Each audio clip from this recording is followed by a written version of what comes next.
வணக்கம்.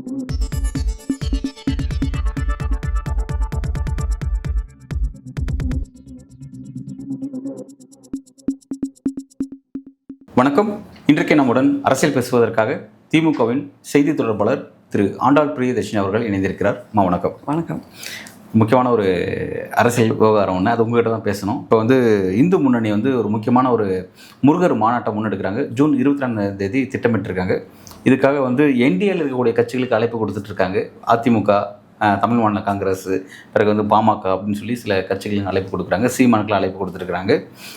திமுக பக்கம் வரல, அந்த அழைப்பு கொடுக்கல. இந்த மாதிரியான ஒரு அரசியலை முன்னெடுக்கிறாங்க. இது எதுக்காக இப்போ முன்னெடுக்கிறாங்க? என்ன இதோடைய பின்னணி காரணங்கள் என்ன?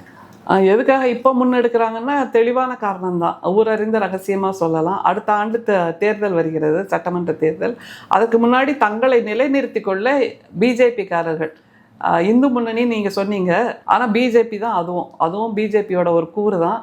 குட்டிக்காரணம் போட்டுட்ருக்காங்க தமிழ்நாட்டில். ஆடுறாராமான்னு கொம்பு வச்சுக்கிட்டு அந்த குரங்க இது பண்ணுவோம்ல, அந்த மாதிரி ஒரு ஆட்டத்தை ஆடிக்கொண்டிருக்கிறார்கள். முதல்ல திருப்பரங்குன்றோன்னு அந்த ஒரு விஷயத்தை கிளப்பி பார்த்தாங்க, ஒன்றும் நடக்கலை. மண்ணோட மண்ணாக போயாச்சு அந்த சூழ்ச்சி. அதுக்கு முன்னாடியும் நிறைய பண்ணாங்க, எதுவுமே ஒத்து வரல. அதுக்கு முன்னாடி அந்த பிஜேபி தலைவராக ஒருத்தர் இருந்தார், எல் முருகன் அப்படின்ட்டு. அவர் வேல் யாத்திரைன்னு பண்ணி காமிச்சார், அதுவும் தோற்று போச்சு. அப்புறம் நம்முடைய அந்த அடுத்த அண்ணாமலை அவர்களும் நிறைய பண்ணி பார்த்தாரு, ஒன்றுமே நடக்கலை. தமிழ்நாட்டு மக்கள் தெளிவாக இருக்கிறார்கள். பிஜேபி என்ன குட்டிக்கரணம் போட்டாலும் அது ஒரு பச்சோந்தி. நேரத்துக்கு ஏற்ற மாதிரி நிறத்தை மாற்றிக்கும், தேவைக்கு ஏற்ற மாதிரி தன்னோட உருவத்தை கூட மாற்றிக்கும். நீ எப்படி வந்தாலும் தந்தை பெரியார் மண்ணில் அவர்களால் கால் பதிக்க முடியாது. ஏனென்றால் தந்தை பெரியார் எங்களுக்கு கடவுள் மறுப்பை மட்டும் சொல்லித்தரவில்லை, கடவுளை நேசிக்கவும் கற்றுக் கொடுத்திருக்கிறார். அதுதான் ரொம்ப முக்கியம். கடவுளை நேசிக்கணும் அப்படின்னா மனிதர்களை நீ முதல்ல நேசிச்சுக்காமி, அதுதான் கடவுளை நேசிக்கின்ற ஒரு வழி என்று சொன்னவர் தந்தை பெரியார். எனவே அவரால் அரசியல் படுத்தப்பட்ட, அவரால் பகுத்தறிவு செய்யப்பட்ட தமிழக மக்கள் இந்த மாநாட்டிலும் கலந்து கொள்வார்கள், பார்ப்பார்கள். என்ன நடக்குதுன்னு போய் வேடிக்கை பார்க்கலாம் அப்படின்ட்டு. அந்த மாதிரி வேடிக்கை பார்த்துட்டு யாருக்கு ஓட்டளிக்க வேண்டுமோ அதை தெளிவாக செய்வார்கள். எப்போதும் போல் அடுத்த தேர்தலிலும் திராவிட முன்னேற்ற கழகம் தான் வெற்றி பெறும். எங்களுடைய தலைவர் தான் மீண்டும் முதல்வராக அரியணை ஏறுவார். இல்லை, நான் 2026 தேர்தலில் யார் வெற்றி பெறுவாங்க, திரும்ப திமுக வாய்ப்பு கிடைக்க மாட்டேன் தான் கேள்வியை கேட்கல. இந்த மாநாடு எதுக்காக திட்டமிடப்பட்டுச்சு? இதே நீங்க தேர்தலோட கனெக்ட் பண்றீங்க. மாநாடு அதுக்கு தான். எதுக்காக தேர்தலுக்கு தான் இந்த மாநாடை பண்ணிட்டு இருக்காங்க. வேற இவங்க செய்யறது எல்லாமே தேர்தலை ஒட்டி தான். இந்த மாநாடு தேர்தலோட வெற்றிக்கு எப்படி பயன்படும்? வெற்றிக்கு பயன்படாது. அவங்க திரும்பவும் முகத்திரையை கிழிக்க போறாங்க, வேற ஒண்ணும் இல்லை. தமிழ்நாட்டு மக்கள் அவர்களுடைய முகத்திரையை கிழிப்பார்கள். காசி தமிழ் சங்கமம்னு ஒண்ணு நடத்தினாங்க. அதுல நான் அந்த மாநாட்டை பற்றி ஊடகத்தில் பேசும்போது, காசி தமிழ் சங்கமத்தில் தமிழையே காணோம், அங்கே சங்கிகள் சங்கமம் தான் நடந்ததுன்னு சொன்னேன். அது மாதிரி இது முருக பக்தர் மாநாடுன்னு பேர் வைக்கிறாங்க. சங்கி பக்தர் மாநாடு. இவங்களுக்கு தன்னோட சங்கித்தனத்தை வெளிப்படுத்துவதற்கு, தன்னுடைய இந்துத்துவாவை வெளிப்படுத்துவதற்கு பாரதியார் வேணும், பாவேந்தர் வேணும், அப்புறம் இங்கே இருந்து வள்ளலார் வேணும், அப்புறம் நாராயணகுரு வேணும். இப்படி எல்லாரையும் ஆளுமைகளை திருடுவது, ஆளுமைகளுக்கு காவி பூசுவது, ஆளுமைகளுக்கு பூணூல் போடுவது, ஆளுமைகள் தான் இந்த தமிழ்நாட்டில் உருவான ஆளுமைகள் தான் சனாதனத்தின் உச்ச நட்சத்திரம்னு உளறி கொட்டுறது. இது எல்லாம் தான் இவங்களோட வேலை. அது மாதிரி தமிழின் அடையாளமாக இருக்கக்கூடிய முருகனை தமிழ்நாட்டு மக்கள் எப்படி கொண்டாடுகிறார்? தன் வீட்டில் ஒருத்தனா, தன்னுடைய காவல் தெய்வமா, தன்னுடைய எல்லாமா பார்க்குற தமிழ்நாட்டு மக்கள். அவர்களுக்கு தெரியும் இந்த முருக பக்தர் மாநாடு என்பது தமிழ்நாட்டு மக்கள் முருக பக்தர்கள் தான், ஆனால் சங்கிகள் கிடையாது என்பதை மீண்டும் நிரூபிப்பதற்கான ஒரு மாநாடு இது. இதற்கும் அரசியலுக்கும் தொடர்பில்லை, இதற்கும் அடுத்து வருகின்ற சட்டமன்ற தேர்தலுக்கும் தொடர்பில்லைன்னு நீங்க சொன்னீங்கன்னா அது குழந்தைத்தனமா இருக்கு. நிச்சயமா இது அவர்களுடைய அரசியல் நகர்வாகத்தான் பார்க்கணும். இல்லை, இப்போ என்னன்னா, இப்போ நீங்கள் பெரியார் பற்றி பேசுகிறீங்க, இது பெரியார் மண் நீங்கள் சொல்கிறீங்க. இப்போ நீங்கள் சொல்லக்கூடிய நீங்கள் முத்தமிழ் முருகன் மாநாடு நடத்துகிறீங்க. பெரியாரோட விஷயமும் முருகன் மாநாடும் எப்படி ஒன்றா இருக்கும் அப்படின்றது, அது பக்கத்துக்கு ஒன்றக்கூடியதாக ஒவ்வாதா அப்படிங்கிறது தெரியல. சரிங்களா? இப்போ நீங்கள் அவங்க மாநாடு நீங்கள் நடத்தினா மட்டும் சரிங்கிறீங்க, அவங்க நடத்தினா தவறுன்னு சொல்லி இப்படி காரணத்தை கற்பிக்கிறீங்களே, இது எப்படி புரிஞ்சுக்கிறது? இல்லை, நாங்கள் நடத்தினது முருகன் முத்தமிழ் முருகன் மாநாடு தான். பேர் என்ன முத்தமிழ் முருகனை நம்ம தமிழ்நாட்டுல எல்லாருமே முத்தமிழின் அடையாளமாக தானே பார்க்கிறோம். புது கலைஞர்லாம் பார்க்கவே இல்லை. கலைஞர் முருகனை பத்தி ஒண்ணுமே முத்தமிழுக்கு அவர் செய்தார். கலைஞர் அவர்கள் முத்தமிழுக்கு பங்களிப்பு செய்தார், முத்தமிழாகவே வாழ்ந்தார் என்னும் போது அதுதான் முருகனுக்கு செய்யக்கூடிய பங்களிப்பு. அப்படிதான் பார்க்கணும். தமிழை குழப்பல, தமிழைத்தான் நாங்கள் கொண்டாடுகிறோம். தமிழ் வேற, கடவுள்ங்கிறது வேற, சரிங்களா? தமிழின் அடையாளம் முருகன் தான் தமிழின் அடையாளம். தமிழறிஞர்களை பொறுத்த வரைக்கும், தமிழ்நாட்டு மக்களை பொறுத்த வரைக்கும் முருகனுக்கு தான் தமிழ் என்று பெயர், தமிழுக்கு தான் முருகன் என்று பெயர்ங்கிறது எப்பவுமே உண்டான. ஸ்டாலின் முதல்வரானதுக்கு அப்புறம் இதுல மாறி இல்லையே. காலகாலமா திருமுருகாற்று படையிலிருந்து ஆரம்பிச்சு நீங்க போனீங்கன்னா எல்லா காலத்திலும் முருகனை கொண்டாடிய தமிழ் இலக்கியங்கள் தமிழ்நாட்டில் இருக்கு.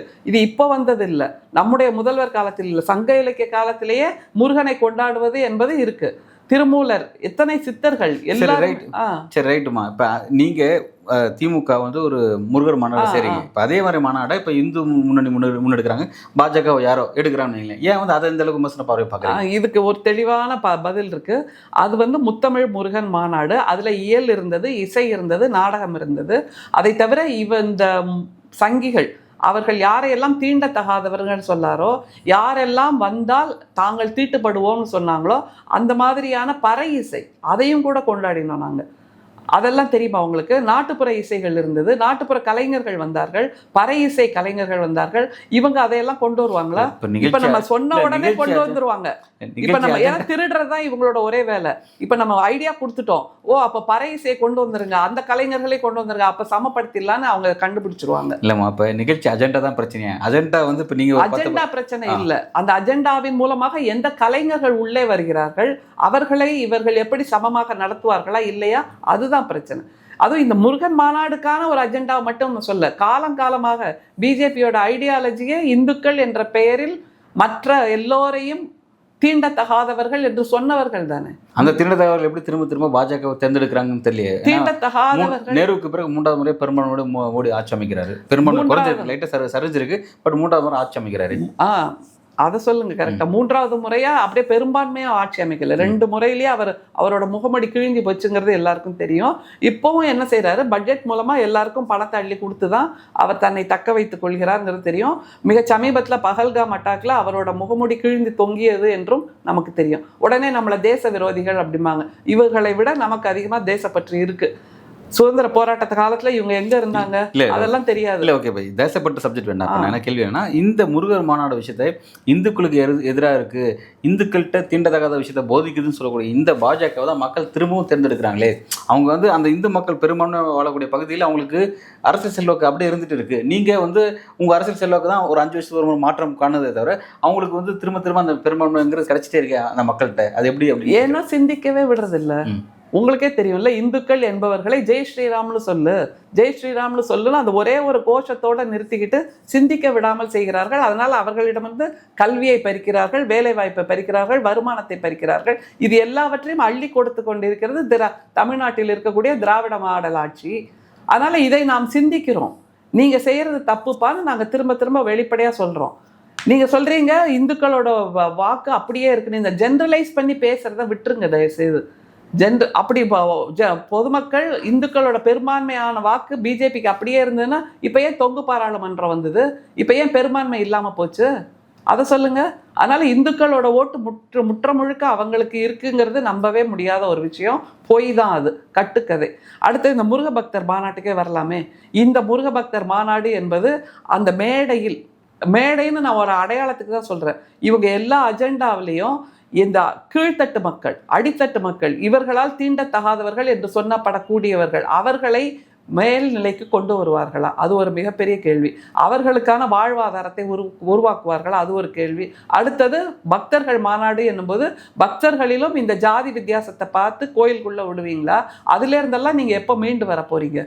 அது வெறும் சாதாரண விஷயம் தானே. கோயிலுக்குள்ள யார் வந்தா என்ன, போனா என்ன இல்லை. அது ஒரு அடையாளம். அதுதான் வளர்ச்சி அடைந்த ஒரு தேசத்தின் அடையாளமாக இருக்க முடியும். கருவறைக்குள் எல்லோரும் செல்ல முடியும் என்கின்ற நிலையை யார் உருவாக்குகிறார்களோ அந்த அரசு தான் மிகச் சிறப்பான மக்களுக்கான அரசு. அப்படியான அரசாகத்தான் நம்முடைய தமிழ்நாட்டு அரசு இருக்கிறது. சரி, ரைட், ஓகே. இப்போ வந்து பாஜக வந்து மதம் சார்ந்த விஷயத்தையோ அல்லது வந்து கடவுள் சார்ந்த ஒரு விஷயத்தையோ கையில் எடுக்கிறாங்க அப்படின்னா வந்து கொஞ்சம் கவனமாக இருக்கணும். திருப்பரங்குன்றத்தில் வந்து பார்த்தீங்கன்னா அவங்க வேறு சில விஷயங்கள்லாம் முயற்சி பண்ணாங்க, பட் தடுக்கப்பட்டுருச்சு அப்படின்றத ஒரு அரசியல் பார்வையாளர்கள் முன் வச்சாங்க அந்த பார்வையை. இப்போ அதே மாதிரியான ஒரு நிகழ்வு இப்போ வந்து எடுக்கிறாங்க அப்படின்னும் கொஞ்சம் கூர்மையாக கவனிக்கணும். வேறு எதுவும் திட்டங்கள் இருக்குது அப்படின்ற மாதிரி ஒரு அச்சத்தையும் தெரியப்படுத்துகிறாங்க. அந்த அச்சம் என்ன நீங்கள் பார்க்குறீங்க, அதுக்கான வாய்ப்பு எப்படி இருக்குன்னு பார்க்குறீங்க? முந்தி வந்து அந்த ரத யாத்திரை ஒன்று நடத்தினாங்க. ரத யாத்திரை ரத்த யாத்திரை ஆனதுங்கிறது நமக்கு நல்லாவே தெரியும். பிஜேபிக்காரர்கள் செய்த ரத யாத்திரை. அதற்காக நான் வருத்தப்படுகிறேன். அதுக்கப்புறம் எல்கே அத்வானி கூட வருத்தப்பட்டார். ஆனால் எல்லாம் செஞ்சு முடிச்சப்புறம் வருத்தப்பட்டு என்ன பிரயோஜனம்? செய்யறதுக்கு முன்னாடியே தேவையா இல்லையா அப்படி ஒரு சிந்தனை வேணும்ல. அந்த சிந்தனை அவர்களுக்கு கிடையாது. அவர்கள் செய்வது நாட்டுக்குள்ள ஒரு குழப்பத்தை உருவாக்கணும், மக்கள் மத்தியில் ஒரு பிரளயத்தை உருவாக்கணும். அதை இப்போது தமிழ்நாட்டில் செய்து பார்க்க அவர்கள் துடித்து கொண்டிருக்கிறார்கள். தமிழ்நாட்டில் எப்படியாவது கால் பதித்து விட முடியுமா அப்படிங்கிறத யோசிச்சுட்டு இருக்காங்க.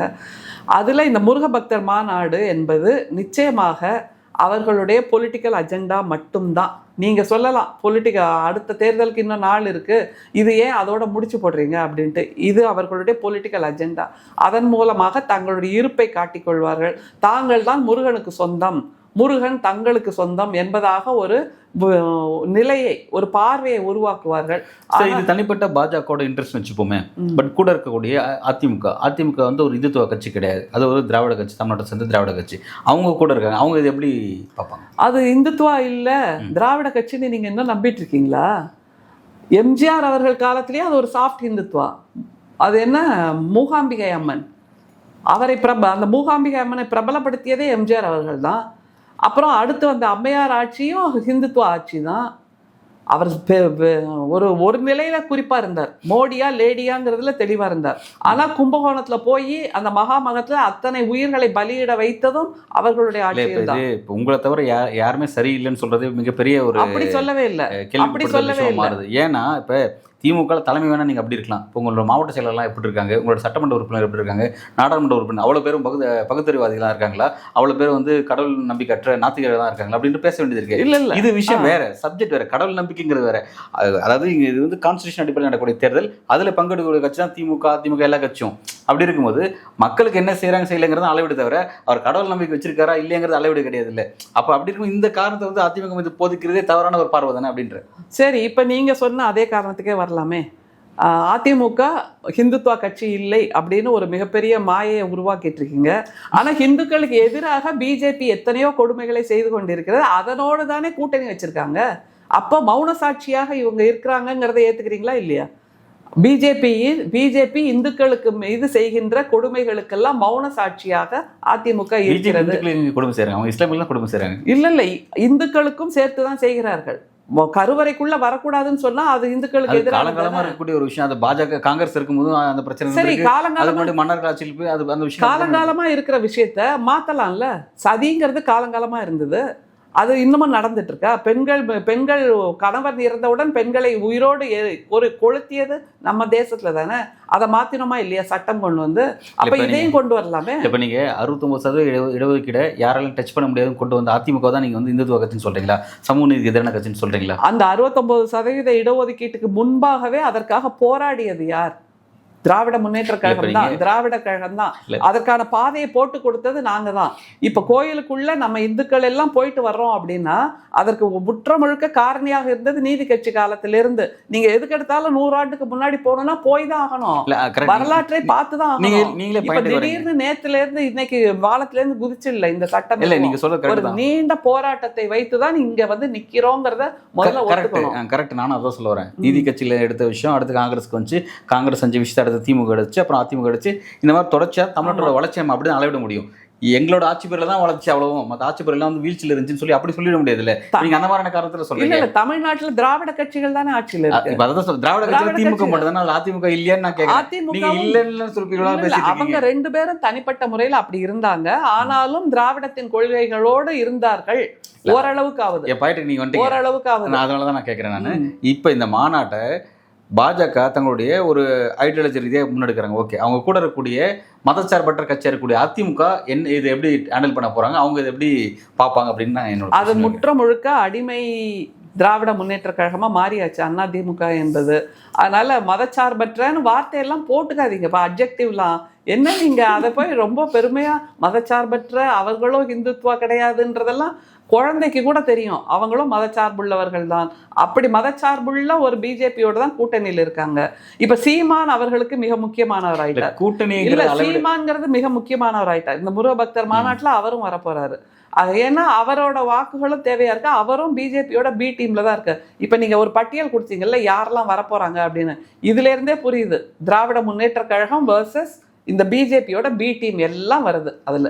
அதனால தனித்து போட்டிடுறாரு. நீங்க அவர் நீங்க போட்டியே இட வேண்டாம், இப்படி குட்டையை குழப்பிக்கிட்டே இருங்க, அது போதும் எங்களுக்கு. நீங்க குட்டையை குழப்பி மீன் பிடிங்க, நாங்க அதுல இருந்து என்ன விலாங்கு மீனை பிடிக்கணுமோ பிடிச்சிக்கிறோம் தான் பிஜேபி அவருக்கு அஜெண்டா கொடுத்துருக்கு. அதனால அவர் தேர்தலில் போட்டியிடுவதற்கான தயார் நிலையில் இல்லை எப்போதுமே. ஏன்னா அதன் மூலமாக ஒரு எம்எல்ஏ தேர்ந்தெடுக்கப்பட்டு அவங்க போய் ஒரு மரியாதையை பெறுவது என்பது சீமானுக்கு பிடிக்காத விஷயம். அதனால நீ குட்டையை குழப்பு, அதை மட்டும் சரியா பண்ணுன்னு சொல்றாரு. அதைத்தான் அவர் பண்ணிட்டு இருக்காரு. இப்ப நீங்க திரும்ப உங்களோட விஷயத்துல என்னன்னா, அதிமுக பாஜக கூட்டணி போயிடுச்சு அப்படிங்கிறதுனாலே அது மீது நீங்க நிறைய விஷயத்த தூற்றி பேசுறீங்க. அதை மதச்சார்பற்ற கட்சின்னு சொல்லவே கூடாதுன்னு சொல்றீங்க. அந்த கட்சி அடிமை சாசன கட்சி எழுதி கொடுத்துருக்கு அப்படின்ற சொல்றீங்க. இந்த அளவு விமர்சனத்தை வைக்கிறீங்க.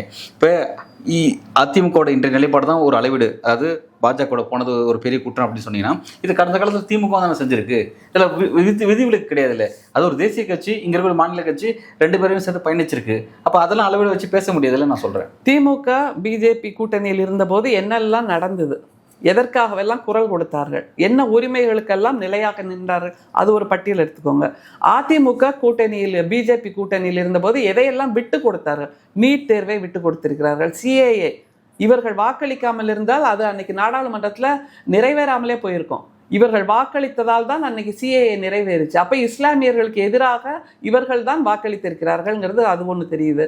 இப்படி எதை எடுத்தாலும் அப்புறம் தமிழ்நாட்டில் டிஎன்பிஎஸ்சி மூலமாக தமிழர்கள் மட்டும்தான், தமிழ் வழியில் படித்தவர்கள் மட்டும்தான் இங்கே வேலை பார்க்க முடியும்னு இருந்த அந்த நிலையவும் ஓபிஎஸ் அவர்களுடைய ஆட்சி காலத்தில் தான் மாற்றினார். அதுவும் எப்படி பிஜேபியின் அழுத்தத்தால் மாற்றி யார் வேணாலும் வாங்கப்பா எங்களோட கதவுகள் திறந்திருக்குன்னு சொன்னது அவர் தானே.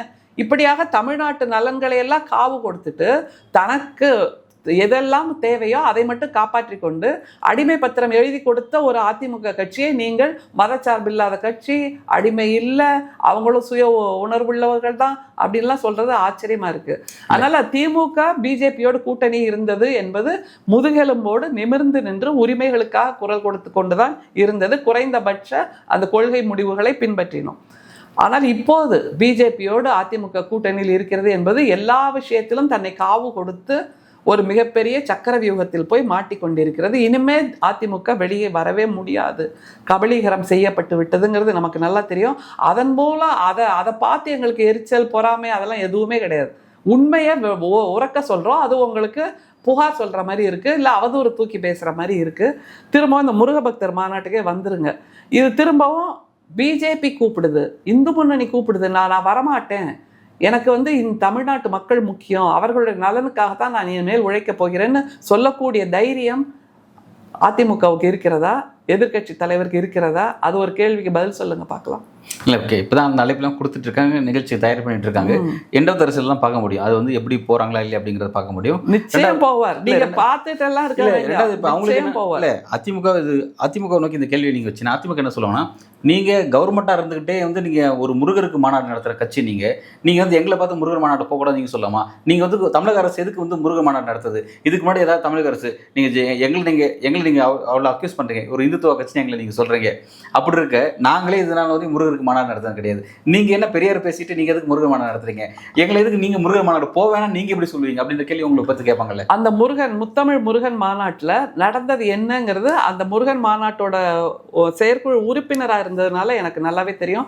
6 மாசமா அதுக்கான தயாரிப்பு வேலைகள்லாம் நடந்து எப்படி மிகச்சிறப்பாக நடத்தினோம். அந்த ரொம்ப டீட்டெயிலுக்குள்ள போக வேண்டாம். ஆனால் அந்த முத்தமிழ் முருகன் மாநாட்டில் பக்தி மட்டுமே, பக்தி இல்லை, இலக்கியத்தால் எப்படி முருகனை கொண்டாடும், அல்லது நம்முடைய திருமுருகாற்று படையிலிருந்து ஆரம்பித்து சங்க இலக்கியத்திலிருந்து ஆரம்பித்து எப்படி முருகனை தமிழ் இலக்கியத்தில் கொண்டாடி இருக்கிறோம், அப்படிங்கிறத தான் நாங்கள் வரிசைப்படுத்தி கொண்டு வந்தோமே தவிர அதில் முருகன் என்கின்ற அந்த ஐகான் அல்லது முருகன் என்கின்ற கடவுள், முருகன் என்கின்ற தெய்வம், அதை தவிர இலக்கியத்தின் மூலமாகத்தான் முருகனை பார்த்தோம்.